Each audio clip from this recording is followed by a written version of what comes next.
Yang tahun 2008 tuh saya nggak sesibuk sekarang. Pak Kiai sakit. Pak Kiai sakit, ada semaan Al-Quran di Kulon Progo. Semaan Quran di Kulon Progo di Jogja. Maka kata Pak Kiai, gantiin saya.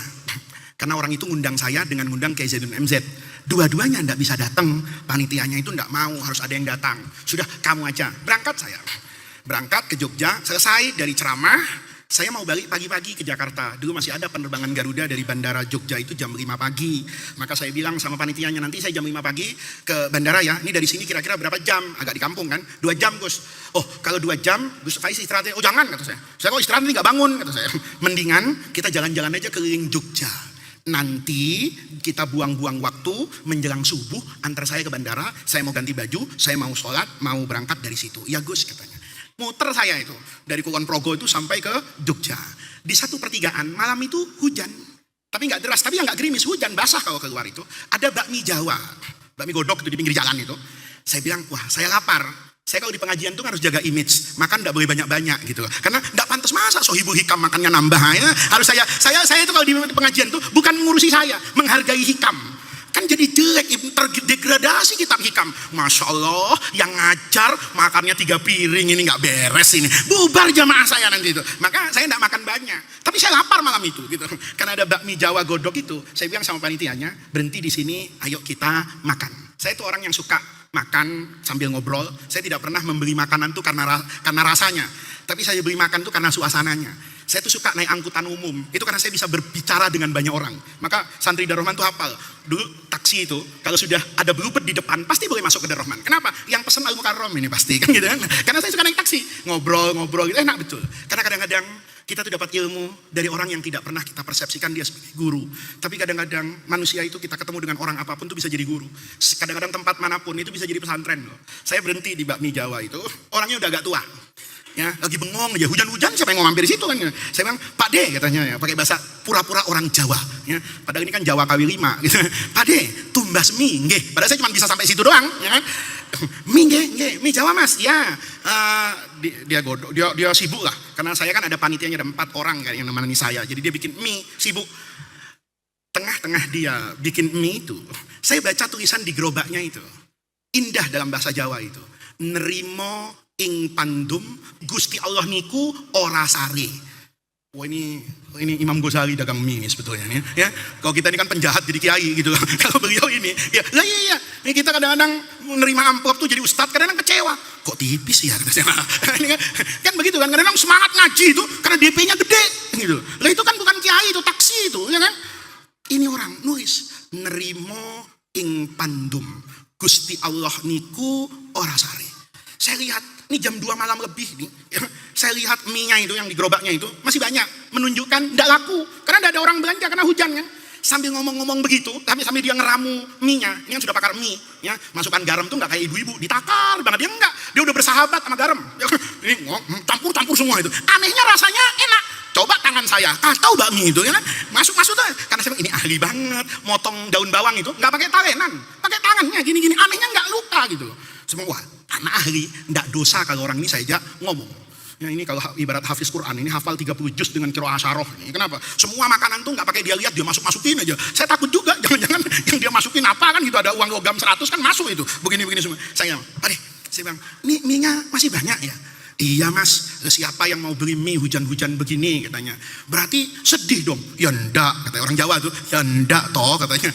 Kok enggak sedih? Ya enggak apa-apa. Hujan ini kalaupun sampai besok pagi, mie saya enggak laku. Tapi cucu saya besok dapat uang di Malioboro. Loh, kenapa Mbah? Pak D cucunya? Cucu saya kan kalau hujan ngojek payung. Ya. Betapa kayanya orang ini. Betapa kayanya orang ini. Kita ini kadang-kadang kaya harta tapi miskin hati. Hati kita itu miskin. Ketika lihat sesuatu itu sudah, Allah enggak sayang. Ini orang, mie-nya tuh banyak. Saya berpikir mie ini besok enggak enak rasanya. Tapi dia tahu, kalau Allah mencegah rezeki saya, Allah akan bukakan rezeki dari pintu yang berbeda. Tidak mungkin ada orang, semua sumurnya Allah buka, dan tidak semua orang, semuanya Allah tutup pintu kesempatannya. Ada yang dibuka, ada yang ditutup. Orang itu memberi nasihat kepada saya. Seolah-olah Allah bilang begini, rezeki manusia yang baik itu seperti baiknya orang situ. Orang itu dikatakan baik, ini kata guru saya dulu. Rizkus solihina kasolihina anfusihim. Rezeki orang soleh itu kayak kesolehannya. Yasumu yauman wa yuftiru yauman. Orang yang paling baik dalam hidup itu orang yang bisa puasa Daud. Yasumu yauman, hari ini puasa, wa yuftiru yauman, besok makan. Kalau besok sudah makan, maka besoknya puasa. Kalau besok sudah puasa, maka besok makan.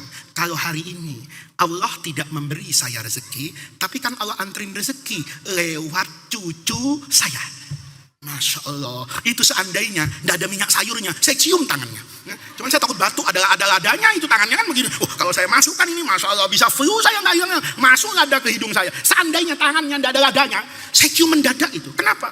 Itu pelajaran, itu ainul basirah. Itu nggak ketemu. Saya ngaji di Darul Rahman, itu nggak ada di Kuliah Al-Azhar, itu nggak ada di Masjid Nabawi itu. Yang ada di mana? Di tukang mie yang menggambarkan dengan perilakunya apa yang bertahun-tahun cuma saya baca di buku dan saya lihat di papan tulis. Hari ini saya lihat di alam nyata. Begitu kayak begitu, nih, yushiduka, dia akan menyaksikan engkau tuh ketiadaanmu, kecuali yang maha ada itu cuma Allah. Itu bawahnya. Gusti Allah niku ora sare.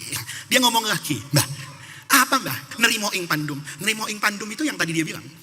Saya nggak dapat rezeki, tapi cucu saya dapat rezeki. Gusti Allah niku ora sare apa Mbah? Saya Mas, dari tadi jam 10 itu nggak dapat pelanggan. Kalau bicara putus asa, saya tadi tuh mau pulang. Tapi saya tahu, saya itu punya kebiasaan dalam hidup. Kalau jual mie itu dari jam 5 sore sampai jam 3. Loh, kenapa sampai jam 3 mah? Saya bilang, ya kan saya dorong ke rumah sampai jam 4 di rumah. Terus kalau jam 4 kan sudah menjelang subuh. Sekalian keringetan, saya mandi, saya sholat, saya subuhan, saya tidur. Hebat nih orang. Kalau kita kan enggak. Pulang ceramah mana 3 panggung lagi hari ini ya kan? Tidur jam 2. As-sholatu khairum minan naum. Kata setan nggak apa-apa Kiai. Ceramah tadi memberi hidayah sama ribuan orang ya kan? Cuma pahala subuh doang. Udah nanti di akhirat konsolidasi. Memangnya aktif apa sifat bang ya kan? Lihat nih. Ayo saya mau tanya, kita terbuka, hati kita tuh terbuka aja. Jangan ditutup-tutupi. Orang yang kayak gitu mulia banget. Saya tuh dari dulu dipesen sama bapak saya, nek dodol miniku malam itu sampai jam 3. Supaya apa? Bisa didorong ke rumah, nyampainya jam 4. Kalau sampai pulang sampai jam 1, di rumah masih jam 2, bersih-bersih, subuh masih lama, tidur, wassalam. Lihat nih, saya ingat pesan bapak saya. Maka pesan bapak saya itu dari saya jaga. Saya itu yakin sebenarnya Mas, tidak ada orang yang mau beli mie saya. Dari tadi, dari jam 10 tidak ada yang datang. Hujan tidak berhenti-berhenti. Dan itu bukan di Mampang. Kalau hujan di Mampang, hujan di Jagakarsa, masih banyak yang keluar. Tapi di desa kayak begitu, nggak mungkin ada orang keluar. Tapi dia bilang, tapi lihat kuasanya Allah Mas. Saya ikut nasihat bapak saya, birrul walidain. Ini resep dari bapak saya, bukan soal mie. Dagangan dan ibadah saya ikuti. Lihat, Mas, dia langsung baca saya. Mas bukan orang Jogja kan? Oh iya, saya orang Jakarta. Coba lihat. Kok bisa ada orang Jakarta jam 2 malam cari mie di Jogja? Dari situ, saya yang tadinya dapat ainul basirah, pindah nih yang ke bawah nih, hakul basirah. Saya jadi tahu kenapa Pak Kiai dibuat sakit. Nih, karena Allah mau ngantar rezeki bakmi. Karena Pak Kiai nggak mungkin makan bakmi jam 2 malam gitu. Pak Kiai habis ceramah cari tukang pijet gitu loh. Pasti Pak Kiai, ya kamu santri pernah kan? Pasti Pak Kiai kalau ada apapun, Pak Kiai Syukron tuh, kalau ceramah, kalau panitianya, Kiai mau apa di tempat saya? Jawaban pertama Pak Kiai itu tukang pijet gitu loh.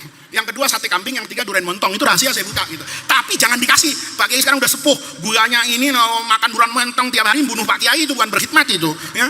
Tapi Pak Kiai itu pasti nyari tukang pijet kalau habis ceramah. Saya ikut Pak Kiai dari kecil. Pak Kiai itu nyandu sama pijet. Maka hobi Pak Kiai itu, yang pertama ngelihat bangunan, yang kedua dipijetin. Ya. Pak Kiai itu dipijetin itu udah ada bosannya, udah kayak makan pagi sore, ada aturannya itu. Ya kan? Pak Kiai pasti pijet. Dari situ, itu yang namanya hakul basirah. Bukan cuma dilihat oleh mata saya tadi itu. Tadi kan saya melihat tuh, orang tadi nggak dapat rezeki sekarang, anak besok pagi dapat rezeki. Tapi kan saya nggak ngerasa. Saya cuma ngapain itu? Ngelihat. Di situ saya merasa saya ini nggak ada. Yang ada sebetulnya Allah. Tukang mie tidak ada. Yang ada Allah. Tapi yang ketiga, ketika saya merasakan, bahkan saya kehilangan. Apa itu adanya saya dan tidak adanya saya, itu tidak ada pengaruh apapun dalam hidup ini. Karena al-fa'il al-haqiqi itu adalah Allah. Lihat, saya di situ, Masya Allah, kuasa Allah ya. Pak Kiai, itu kan kejadian 2008, ke sekarang itu mungkin lebih dari 15 tahun. Zaman itu Pak Kiai belum operasi kaki kan. Jadi pergerakan Pak Kiai itu masih kayak orang sehat, masih kemana-mana ceramah. Tiba-tiba saya mikir, iya ya, ternyata Pak Kiai tiba-tiba jatuh di kamar mandi. Jatuhnya itu sederhana, tapi dampaknya luar biasa. Pak Kiai yang biasanya kalau kayak gitu mau dibawa ke tukang urut, hari itu minta ke dokter. Pak Kiai itu ketika jatuh, ibu panggil saya udah di jalan sini. Abi jatuh, fuck, gitu. Biar yuk kita ke Cimande. Pak Kiai itu percaya fanatik gitu. Nah, kata Pak Kiai. Pondok Indah, cari dokter ortopedi yang paling bagus gitu ya. Dibawa aku, saya bilang, di COVID, kan zaman COVID itu. Di swab dulu kita semua, mau di swab kayak apa, antar saya, kata Pak Kiai. Diantar saya di swab, Pak Kiai di swab, gitu. Dioperasi kaki itu. Sehingga pergerakan itu, nah saya ketika sekarang melihat kayak gitu, itu melihat Allah secara keseluruhan. Di mana? Dulu Pak Kiai itu, tahun itu Pak Kiai itu lebih sehat dari saya. Padahal saya anaknya. Pak Kiai itu nggak tidur malam, nggak apa, itu fisiknya itu sehat betul di usia yang waktu itu. Tiba-tiba Pak Kiai yang biasa sehat, sakit. Kok bisa ya ayah saya sakit nih, padahal kemarin gak kemana-mana kata saya. Terus saya bilang, kok bisa kayak Zainuddin gak datang? Ternyata saya baru tahu, gak ada urusan sama Syukron Makmun, Zaidun MZ dan Muhammad Faiz. Ketika semua berhadapan dengan iradatullah, dibuat kayak Syukron Makmun sakit, karena Allah ingin menghantarkan rezeki sepangkok mie itu kepada orang tadi lewat saya. Maka orang tadi bilang, Mas ini kan bukan orang Jawa, njeh, saya orang Jakarta, coba Mas pikir. Gusti Allah niku rasari, kok bisa-bisanya orang Jakarta jam 2 malam di masa itu belum ada tol Trans Jawa, belum ada Jokowi malah zaman itu. Ya, tahu Jokowi masih di mana itu 2008 ya, belum ada cebong, belum ada kampret, belum ada 212, belum ada macam-macam itu. Kok bisa? Ini orang diantar ke sini. Di situ saya tahu hakul basyirah. Sejatinya semua yang terjadi di dalam hidup ini itu pada ada aspek keindahan Allah. Tuh. Makanya nih, kalau orang sudah sampai ke makom ini nih, hakul basirah, nggak cuma mata, tapi dia menyelami itu semua.